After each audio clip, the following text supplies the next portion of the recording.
ഈശോ മിശിഹായ്ക്ക് സ്തുതിയായിരിക്കട്ടെ. ഇന്ന് നാം പോകുന്നത് ബസലിക്ക ഓഫ് ദ അനൻസിയേഷൻ, പരിശുദ്ധ അമ്മയ്ക്ക് ഗബ്രിയേൽ മാലാഖ പ്രത്യക്ഷപ്പെട്ട സ്ഥലം. ആ സ്ഥലത്തിന് ചുറ്റുമുള്ള പള്ളിയാണ് ഇപ്പോൾ നമ്മൾ കാണുന്നത്. ഇവിടെയാണ് ഗബ്രിയേൽ മാലാഖ പരിശുദ്ധ അമ്മയെ സന്ദർശിച്ച് ദൈവത്തിൻ്റെ സന്ദേശം അറിയിച്ചത്. ആ സംഭവം നടന്ന സ്ഥലത്തിന് മുകളിലായിട്ടാണ് ഈ ദേവാലയം സ്ഥിതി ചെയ്യുന്നത്.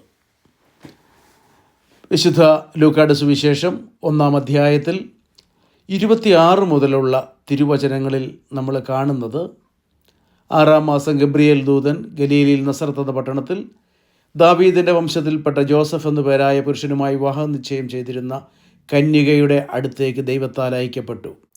അവളുടെ പേര് മറിയം എന്നായിരുന്നു. ദൂതൻ അവളുടെ അടുത്ത് വന്നു പറഞ്ഞു, ദൈവകൃപ നിറഞ്ഞവളെ സ്വസ്തി, കർത്താവ് നിന്നോടുകൂടെ. ഈ വചനം കേട്ട് അവൾ വളരെ അസ്വസ്ഥയായി. എന്താണ് ഈ അഭിവാദനത്തിൻ്റെ അർത്ഥമെന്ന് അവൾ ചിന്തിച്ചു. ദൂതൻ അവളോട് പറഞ്ഞു, മറിയമേ, നീ ഭയപ്പെടേണ്ട, ദൈവസന്നിധിയിൽ നീ കൃപ കണ്ടെത്തിയിരിക്കുന്നു. നീ ഗർഭം ധരിച്ച് ഒരു പുത്രനെ പ്രസവിക്കും. നീ അവന് യേശു എന്ന് പേരിടണം. ഇതാണ് അനൻസിയേഷൻ എന്ന് നാം വിശേഷിപ്പിക്കുന്നത്, ദൈവത്തിൻ്റെ പ്രഖ്യാപനം. ആ സംഭവം നടന്ന സ്ഥലമാണിവിടെ. ആ ഇടത് സൈഡിൽ കാണുന്നത് അന്നത്തെ അതേ അവശിഷ്ടങ്ങളാണ്. ഈ ദേവാലയത്തിന് പല അൾത്താരകളുണ്ട്. അതിൽ ലോവർ ഗ്രൗണ്ടിൽ കാണുന്ന ഒരു ഓൾട്ടറാണ് നമ്മളിപ്പോൾ കാണുന്നത്. അത് ഈ സംഭവം നടന്ന അതിന് തൊട്ട് ഓപ്പോസിറ്റായിട്ടുള്ള ഓൾട്ടറാണ്.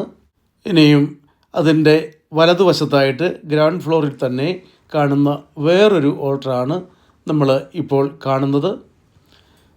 ഇതിനുശേഷം നമ്മൾ താഴേക്ക് ഇറങ്ങുകയാണ്. ഈ സംഭവം നടന്ന മാലാഖ വന്ന് പരിശുദ്ധമ്മയെ സന്ദർശിച്ച സ്ഥലത്തേക്ക്.